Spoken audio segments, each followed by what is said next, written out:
video, tuturuan ko kayo kung paano ba natin malagyan ng lock ang mga messenger account natin. So sa mga hindi nakakaalam pa dyan guys, mayroong secret lock dyan sa messenger natin.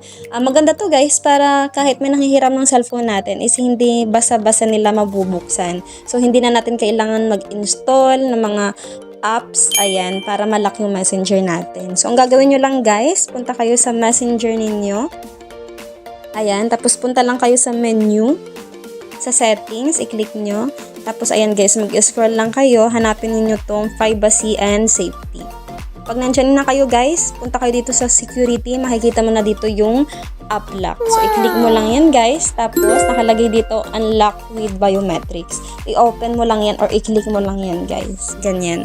Tapos ilagay mo lang yung sensor ng fingerprint mo. After nyan guys, may lalabas na dito. Mamimili ka dyan guys kung kailan maglalak yung messenger mo. So, pwedeng after I leave messenger, 1 minute, 15 minutes, tsaka 1 hour. So, mas maganda guys, piliin natin yung after I leave messenger. Para once na i-close natin yung messenger, maglalak na agad siya automatic. Ayan. Tapos ayan guys, sinubukan kong i-close yung messenger natin. Tapos try natin kung ano yung lalabas.